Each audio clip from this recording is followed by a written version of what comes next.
Actually, I kind of want to get like a porg outfit for my chicken. Hello, my name is Lucy. Welcome to my channel. So today I'm going to be talking about my thoughts on Star Wars The Last Jedi, the movie.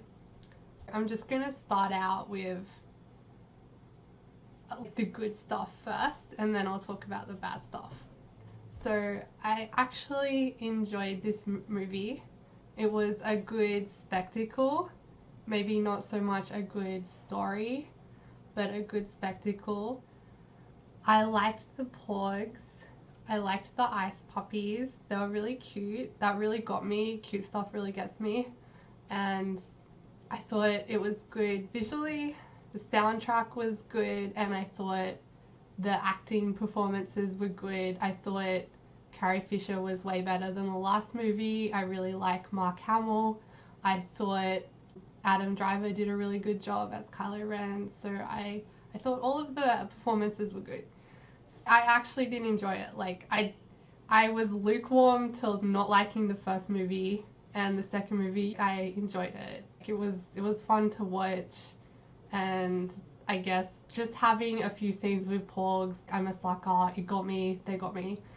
That being said, after I saw the movie, I kind of sat down and I thought about it for more than 5 seconds, and I thought about the story and various things, and I thought it was terrible. As a movie, as a spectacle, it was okay. As a storytelling exercise, it was terrible. There was so many issues. There was issues with the plot, with the characters, and there was also issues with the movie as a Star Wars movie, its consistency and continuity, and it just making sense as a Star Wars movie. It was not good. So yeah. And now I'm going to talk about these bad things, and that's probably going to take me a lot longer than talking about the good things. Yes. I'm going to start off with the things which I thought were issues regardless of it being a Star Wars movie or not. I think there was plot holes. I'm going to give some examples. First example, the hacker.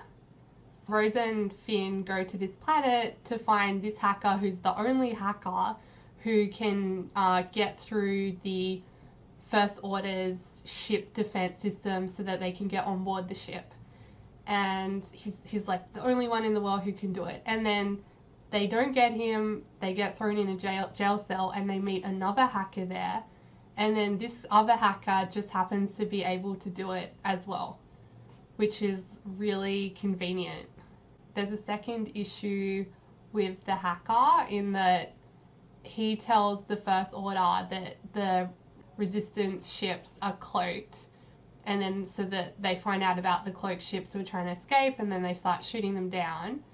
And I'm just, how would the hacker have known? He hasn't been on board the Resistance ship to know.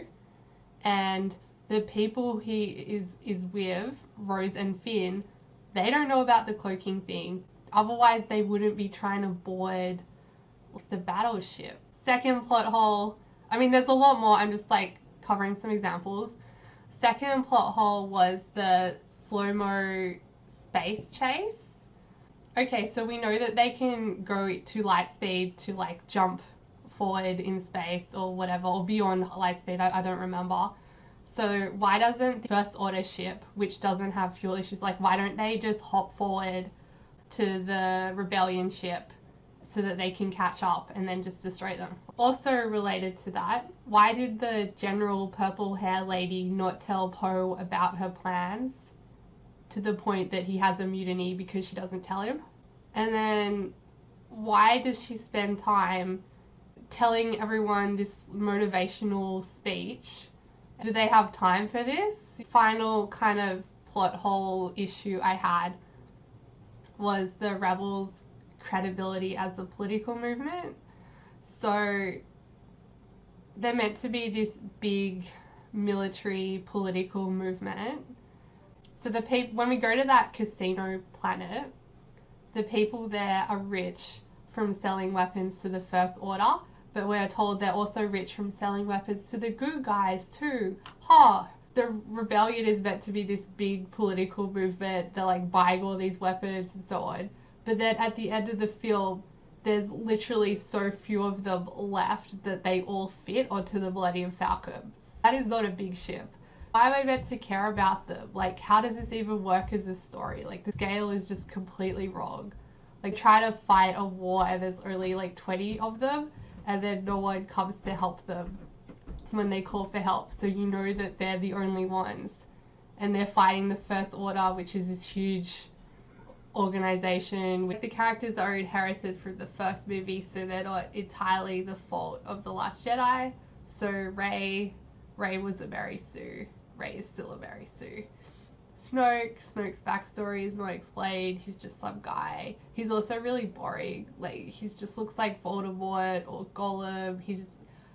Why can't we have a hot bad guy instead of a bald goblin creature bad guy who's really pasty?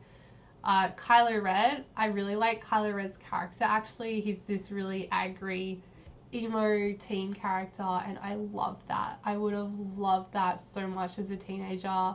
Just the edgelord character, yes.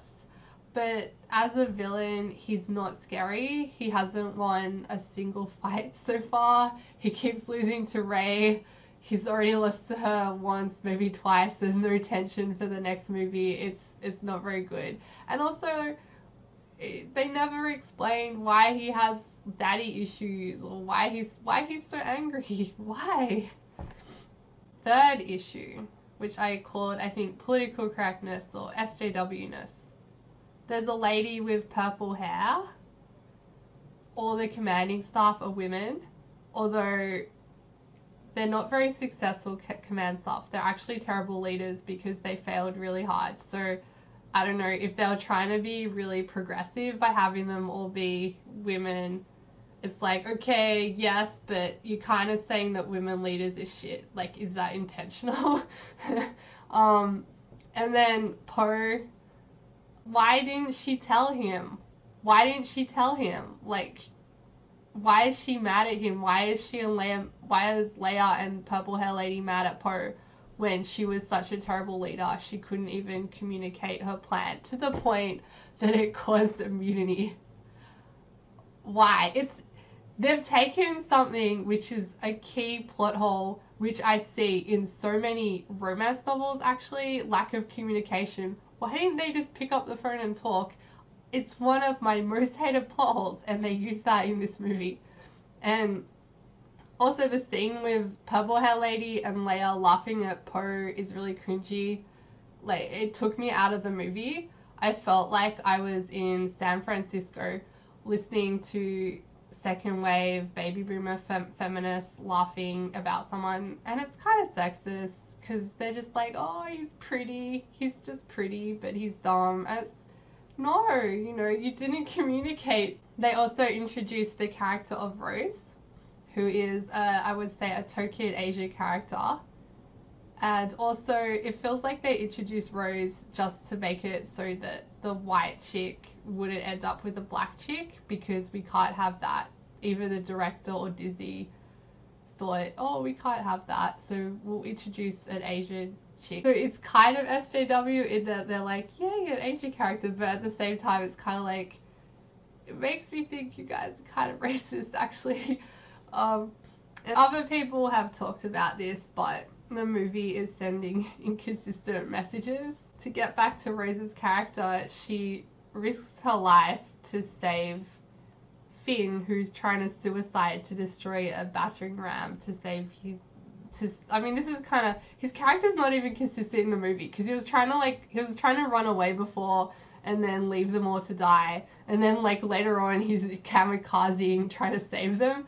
But anyway, like, Rose rams into him, which could have killed both of them, and then stops him from sacrificing himself. And then she says something like, oh, you shouldn't self-sacrifice. But then elsewhere in the movie, the general lady is sacrificing herself. So it's like, is it good or bad? I don't know. And then the plot with Poe, what's the message there? You should respect female leaders. Like, you shouldn't be sexist. Don't be sexist. That's the message.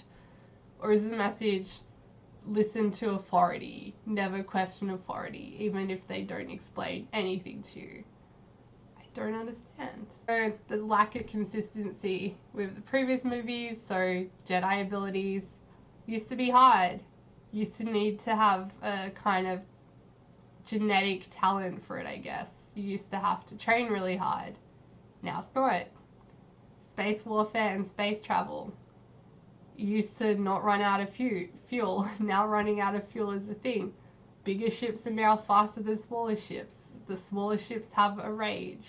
Luke's character. One of the comments I said, and this kind of just sums it up. This is the guy who risked everything to confront Vader to try to turn him to the good side just because he saw a little bit of good in Vader, the guy who murdered children and hundreds of Jedis. But at the same time, just because he sees a little bit of bad, just because he thinks Kylo might be bad and have turned to the dark side, he considers killing him. So it's kind of like, it's a complete contradiction with his character. It doesn't make sense. It's not the same character. There's no excuse for it. And Luke is standing over Kylo with a lightsaber.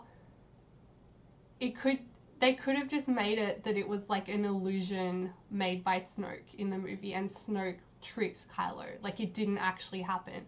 I mean, in this same movie, we have a Force illusion which tricks Kylo. So here are my suggestions for Disney. It's like the biggest company in entertainment, but I have some suggestions for them. I think they did a shitty job. So movies are about branding. In the 90s, there was a period where the brand was about the actor. So people would go see movies because a certain actor was box office gold, bankable. People wanted to see that actor. And then movie studios moved away from that because it wasn't working anymore. What they moved on to after that, after the actor brand, is kind of the IP. So put IP in a movie that people are attached to.